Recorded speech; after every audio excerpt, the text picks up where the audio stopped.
Canada's most endangered mammal, the Vancouver Island marmot, is making a comeback. We've released 576 marmots to the wild. Their population has been struggling for decades because of its limited habitat. So they only live on Vancouver Island. So it's this very secluded island, and that's it. That's the only place they live in Canada. And changing landscape. So we're seeing a lot of what's called tree creep. So essentially the forest is moving up the mountain, and as the forest moves up the mountain, we're losing those meadows. Without the open spaces to burrow and hide, the animals become vulnerable to prey.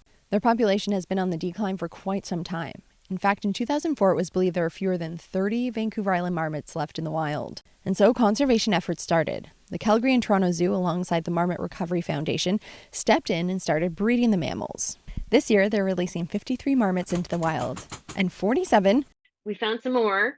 No, wait. Make that 50 pups were born that will be released next year. But why is this recovery so important? Just look at them.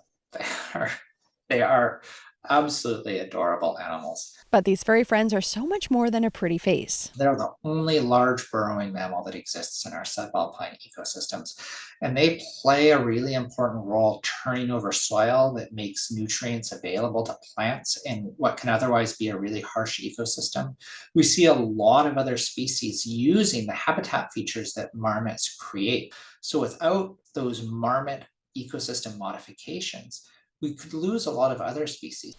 The hope is that these efforts will eventually allow the marmots to strive on their own in the wild and no longer need captive breeding. And all signs are pointing up when it comes to that goal. Since recovery efforts started, their population has grown to about 200 in roughly 28 colonies on Vancouver Island.